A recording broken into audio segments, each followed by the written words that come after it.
Iniciamos también las conversaciones de actualidad en Infinita y en las pantallas de Mega Plus. Gracias por vernos, gracias por escucharnos, a quienes se van sumando también a nuestra sintonía. Con el sociólogo Eugenio Tironi conversamos esta mañana. Muchas gracias también por estar aquí con nosotros. Muchas gracias por la invitación. ¿Qué tal, Eugenio? Muy Bienvenido. bien, gracias. Eugenio, el día después de la entrega de la encuesta del Centro de Estudios Públicos, esto que le dicen el oráculo, pero más allá de cómo le digan, es una encuesta reconocida, lleva 30 años de trayectoria, tiene una base de comparación súper relevante. Y ayer Ricardo González, partíamos conversando con él, que es el coordinador de opinión pública del CEP, y yo le preguntaba, ¿habías visto alguna vez una encuesta así? No, nunca. Nunca. O sea, lo que revela esta encuesta, y me gustaría saber si tú estás de acuerdo o no, es que Chile está en una crisis institucional como probablemente no imaginó. ¿Verdadero o falso? Se lo pregunto yo a Eugenio Tironi. No, verdadero en el sentido de la opinión pública. O sea, Sí, claro. hay una suerte de desinstitucionalización. O sea, estamos bajo la ilusión que podemos vivir sin Estado. Y de hecho, la verdad hay que reconocer que durante un largo tiempo o varias semanas vivimos sin Estado. O sea, la capacidad que este tiene de imponer el orden, digamos, fue desbordada. Y por tanto, si este se mantuvo gruesamente, porque gruesamente se mantuvo, la gente fue a trabajar, la gente mantuvo a los hijos en el colegio, la gente respetó las luces rojas, fue gracias a una disciplina interna, no a una disciplina coercitiva impuesta por el Estado. O sea, ese es un hecho. Ahora esto abarca todas las dimensiones, también abarca la dimensión de la información, ¿no? También se desinstitucionalizó, vale decir, las personas no se informan por la vía de los medios, que son lo que se presume recogen, filtran, jerarquizan y entregan información, asumiendo la responsabilidad por eso, sino que lo hacen directamente a través de WhatsApp o de las redes sociales. Entonces, efectivamente, un proceso de desinstitucionalización muy fuerte y una desconfianza en todas las instituciones, pero al mismo tiempo hay que admitir que las formas de salida de este desborde o de este estallido están siendo institucionales. O sea, son estas instituciones que son tan criticadas como es el gobierno, como es el Parlamento en particular, como son los municipios, los que están en cierto modo encauzando este proceso. Es muy complejo porque pareciera que la gente le pide a la institución en la que no confía que sea la que resuelva sus demandas. Son más bien marginales. Cuando uno dice marginales tiene como una connotación negativa, pero no lo digo en ese sentido ni peyorativo, pero son más bien pequeños los grupos que, no sé, plantean que sean grupos autoconvocados y cosas por el estilo los que resuelvan sus propias realidades. Todo el mundo le está pidiendo a la institución que resuelva sus demandas. Y le está diciendo que cree en la democracia y que cree en el diálogo. Exacto, que en la democracia le pide a los políticos que se pongan de acuerdo. Y además no tenemos la presencia de una figura carismática, mesiánica, populista, en el cual depositamos como la salida de esto. Eso, claro, alguien decía una vez, leí hace poco, que estos son los momentos que se echa de menos el líder populista, porque calma, porque encausa, porque plantea un horizonte. Pero eso ¿a costa de qué? A costa de destruir las instituciones. Nosotros criticaremos mucho las instituciones, pero seguimos en cierto modo depositando en ella la salida y nos negamos a depositar esa ilusión en un líder carismático, porque estamos viendo que los líderes no hay todo. Nadie. Eugenio, vamos unos pasitos para atrás. Vamos. ¿Qué explicación te das tú para esta crisis de desinstitucionalización que estamos viviendo? Porque pareciera que el mensaje es que ninguno de ustedes, ojalá se vayan todos, digamos, ¿verdad? Pero confío en la democracia y confío finalmente en las instituciones, lo que pasa es que no en las instituciones que ustedes están conduciendo. ¿Qué análisis haces tú de las razones? ¿Qué es lo que crees que nos ha llevado hasta este punto? A ver, yo creo que hay múltiples factores, y uno de los que se ha puesto muy de relieve es el enfoque como económico, que para algunos es el crecimiento, para otros la desigualdad. Yo creo que esto tiene que ver más que con eso, porque no es que la desigualdad haya estallado y esto produjo la explosión, ¿no? Porque además las explosiones en general no se producen en la historia de la humanidad por efecto de la desigualdad, sino por el sentimiento de injusticia. Vale decir, cuando el tipo de desigualdad que tenemos genera rechazo porque se siente injusto y no merecido. Ahora, ¿Eso por qué se produjo en Chile de esta forma tan violenta? Yo creo porque en general la narrativa que nos dio el modelo, esta idea de que la economía es el límite de la política, esta idea de que la empresa tenía que ser, digamos, una institución guiada por la máxima de Friedman de maximizar la utilidad, esta noción de que las decisiones recaían en técnicos que actuaban en base a polinomios, como el que definió el alza del metro en 30 pesos. No sé, esta idea de que la democracia era entregada, su gestión, a políticos profesionales que tendían a burocratizarse y a reproducirse por siempre. Esta idea de que la desigualdad era efecto del mérito, ¿ah? Y uno accedía al mérito por la educación, ¿ah? Y por lo tanto la educación era el camino al éxito. Todas esas nociones básicas se erosionaron y se desmoronaron progresivamente hasta que llegó a un punto de no retorno. Yo creo que ahí está la cuestión. En ese sentido, yo creo que esta crisis no es tanto por un déficit de cuestiones materiales, es por un déficit de narrativa, ¿ah?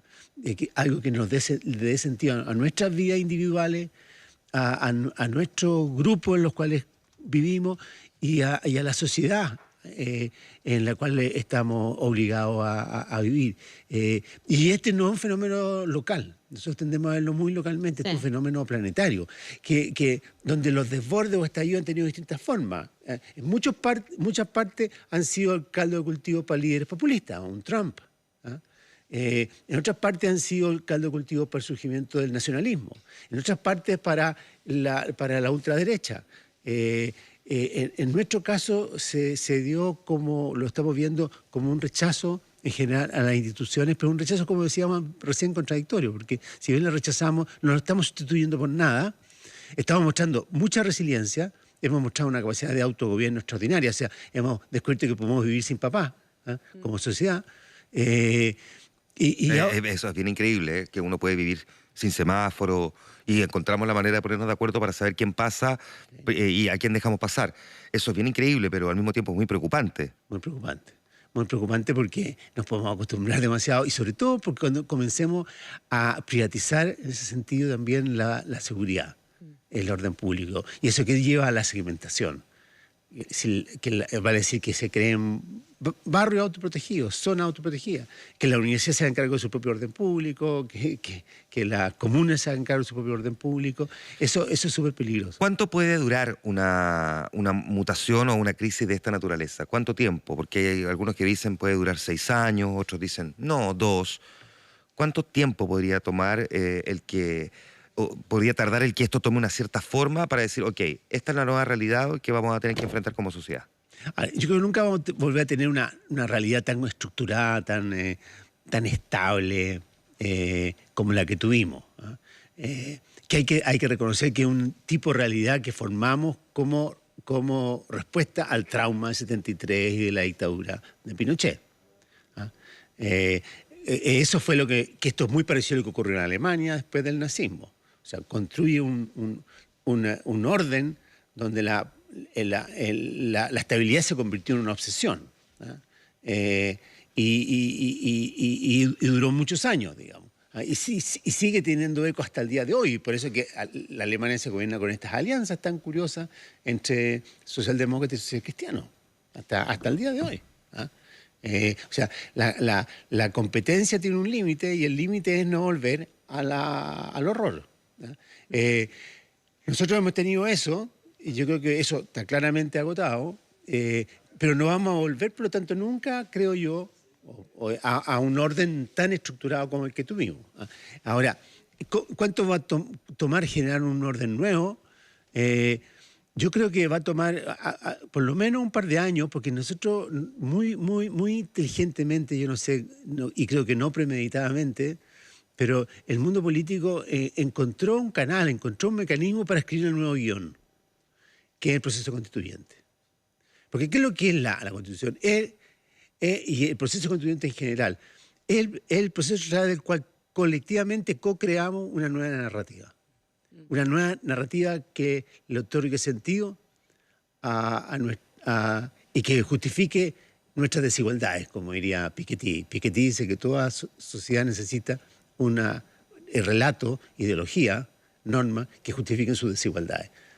Porque la desigualdad es con natural a la vida humana. La que teníamos, basada fundamentalmente en la meritocracia, estalló. Hoy día hay que crear una distinta y el canal para construir esa nueva narrativa es el proceso constituyente. Estamos conversando con el sociólogo Eugenio Tironi, aquí en ¿Quién lo diría? Eugenio Tironi, uno piensa, claro, vamos a construir un nuevo relato, nos vamos a tratar de dar esa narrativa nueva, pero así como no ve ningún líder visible, no hay nadie que visiblemente pueda encabezar este proceso, tampoco uno se imagina de dónde salen las personas que pueden empezar a incrementar los niveles de aceptación de parte de la opinión pública de estas nuevas instituciones o de este nuevo relato, ¿verdad? Porque hoy día despreciamos a todos, no se salva absolutamente nadie, y de eso tienen que tomar nota todos también. Pero en algún momento tiene que empezar a surgir o una forma de hacer las cosas o personas que hagan las cosas de una manera distinta para empezar de nuevo a calar y a relegitimar las instituciones y la forma en la que las instituciones hacen las cosas. ¿Cómo ves eso? Porque la verdad es que cuesta imaginarse. Hoy día la sensación es que ojalá todos se suban a un helicóptero y se vayan, ¿verdad? Ya, pero ¿y quién queda entonces? O a lo mejor dentro de este mismo mundo están las personas, lo que pasa es que es el rayado de cancha el que ha sido equivocado, son la forma, se achanchó el sistema, todos se anquilosaron en prácticas añejas, malas, ideologizadas, burocráticas, etcétera, pero a lo mejor aquí también hay de aquellos que se necesitan para lograr de nuevo esa relegitimación. Claro, completamente de acuerdo. Yo creo que no son traer alienígena, digamos, que nos gobierne. Claro. En ese sentido, yo creo que la idea de la convención constituyente nueva es una gran vitrina, una gran oportunidad para que surja y sea visible y podemos probar, en cierto modo, ensayar con gente nueva. Y ahí pueden venir gente de la academia, de las artes y la cultura, no sé, del mundo de los medios de comunicación, de los movimientos sociales, muchos dirigentes del movimiento social. O sea, yo creo que es una gran oportunidad. Ahora, lo hemos tenido, o sea, hemos tenido candidatos presidenciales que provienen de los medios de comunicación, del mundo de la cultura, han sido políticos, han transitado desde la cultura al mundo de la política, al parlamento, de dirigentes sociales. En otras épocas también se convirtieron en legisladores o en representantes políticos. O sea, no sería algo nuevo, eso ya lo hemos vivido antes. Sí. Por eso yo insisto tanto en que también está la cancha en la que juegan, ¿verdad? Porque al final todo eso que tú nombras terminaron entrando en la misma lógica y terminaron probablemente con los mismos códigos y las mismas prácticas, y para la gente terminaron siendo parte del mismo paquete. Claro, pero lo que pasa es que aquí hay una crítica a una institución que es natural a la democracia, que es la democracia representativa. O sea, la idea de que yo entrego mi soberanía a un representante que actúa y decide por mí, y al cual yo juzgo cada 4 años, cada los años que sea necesario. ¿Cuál es lo que pasa? Que la gente siente que esa figura me expropió a mí algo, me quitó algo de mí, y no solamente lo está usando en mi contra. Yo creo que hay que repensar las formas de democracia. O sea, yo creo que hoy día la pura forma representativa de democracia está agotada. Es preciso crear canales de participación paralelo, de una democracia más dialógica. Yo creo que como un poco está ocurriendo en todo el mundo, establecer mecanismos de vigilancia a los políticos más estrechos que permitan su sanción si es que su conducta es criticable, que permitan referéndums en forma más frecuente, vale decir que se convoque al pueblo soberano a que tome decisiones, a que haya iniciativas de ley que puedan provenir desde fuera del sistema político. O sea, hay que repensar la democracia. Para que no ocurra esto que ustedes mismos, lo que ustedes están señalando, que se convierten los políticos y nuestros representantes en una casta que inmediatamente rechazada. Y yo creo que esta es la tarea que tiene el proceso constituyente. Hay que repensar la manera como las instituciones básicas de la democracia. Y nosotros tenemos una gran oportunidad de hacerlo además en este siglo, con la tecnología que tenemos en este siglo, con las sensibilidades que tenemos en este siglo.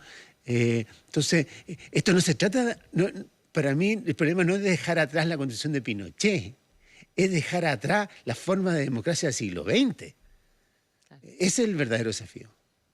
¿Tiene la capacidad la sociedad de ordenarse detrás, digamos, de esta mirada que tú estás planteando? Porque es un desafío enorme.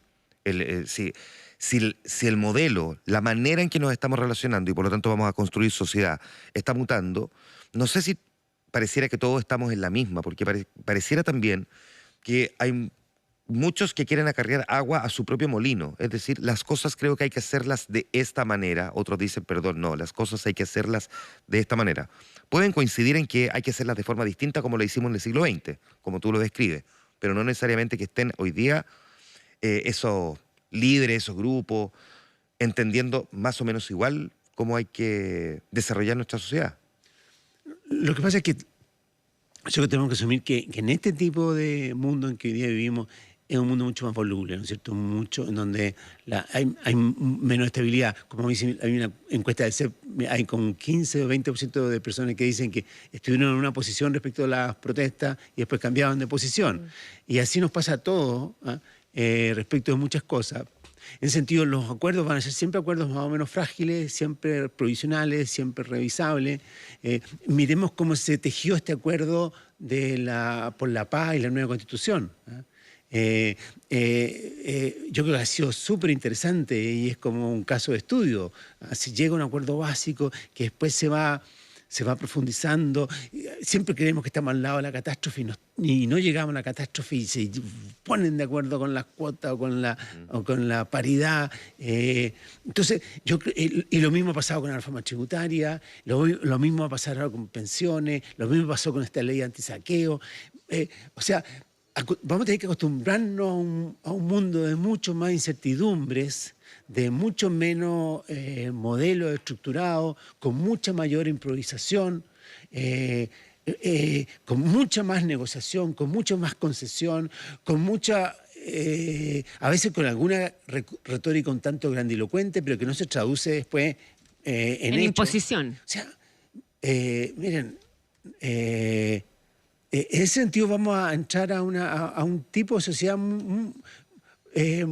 donde hay mucho menos certeza, muy distinta a la que Tú teníamos. compartes en algo, Eugenia Tironi, a partir del resultado de ayer, ¿verdad? Hay gente que dice que hay que anticipar las elecciones, que nadie puede vivir en un país donde el presidente tenga un 6% de apoyo y el Congreso un 2, el Congreso un 3, los partidos un 2, las instituciones como la justicia, etcétera, también están mal valoradas, los carabineros. ¿Qué hacemos?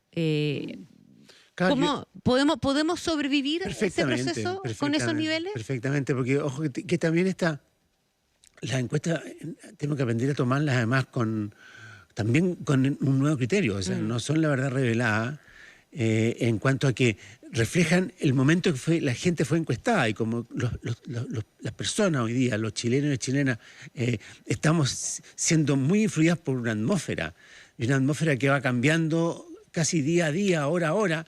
Es probable que si hoy día se hiciera esta misma encuesta los resultados serían ya distintos. Entonces estamos hoy día, no podemos mirar el futuro a partir de una radiografía que ya caducó, que ya está obsoleta, porque estamos cambiando muy rápidamente. Y este cambio tiene mucho que ver como dije antes, con el clima intelectual, con lo que están diciendo los políticos, con la narrativa, y tiene que ver también muchas veces con fenómenos que ocurren fuera de nuestra frontera. O sea, hoy día quizás con el precio del cobre como está, o quizás, qué sé yo, que ha subido un 2 y tanto por ciento. Que ha subido bastante. O hoy día con la amenaza que se levanta respecto al desempleo. Quizás las cosas han vuelto a cambiar. Entonces hay que tener cuidado con eso. Pero yo creo que sí, mi respuesta sería que sí, porque en todo caso la población no está buscando, como dije, un líder autoritario, no está pidiendo una dictadura. Sí podemos sobrevivir a esta etapa, digamos. Yo creo que sí. Lo que sí, esto le impone a los agentes políticos que se tomen una píldora de humildad, pero así una pildoraza de humildad y de modestia, y que lo lleve a efectivamente buscar acuerdos en un régimen político distinto. Si hoy día ya no estamos en un régimen presidencial, no. Dicen que no se puede gobernar con un presidente 6%, pero ya no estamos... no estamos en un régimen presidencial. Ahora, igual la figura del presidente sigue teniendo cierta prestancia en Chile, ¿no? Es cuestión de ver la visibilidad que tienen los medios de comunicación, se le presta atención al presidente, pero hoy día tiene un poder que está totalmente limitado por el Parlamento, un Parlamento que tiene también poca legitimidad, pero ahí está, y por lo tanto tiene que concordar con el Parlamento, quizás hoy día mucho más también con los alcaldes, que tienen una visibilidad y una presencia importante. Con ellos tiene que concordar políticas, medidas, y medidas que respondan en general a estas demandas, y por esta vía ir cambiando la atmósfera. Y para cambiar la atmósfera yo creo que, por Dios que es importante el plebiscito de abril. Yo creo que el gran riesgo que tenemos es que ese plebiscito no tenga una participación significativa, que haya baja participación. Ahora, visto la cantidad de gente que cambió de domicilio electoral, un récord histórico que nunca antes se había visto, y especialmente en el segmento entre 25 y 34 años, uno tiende a pensar que va a tener una alta participación. ¿Qué te pasa a ti cuando la gente dice, no, lo que pasa es que marzo, cuando llegue marzo... Cuando la gente tiene el temor a que llegue marzo, que se te aparezca marzo y que marzo se nos aparezca con de vuelta la violencia como la vivimos en octubre y noviembre?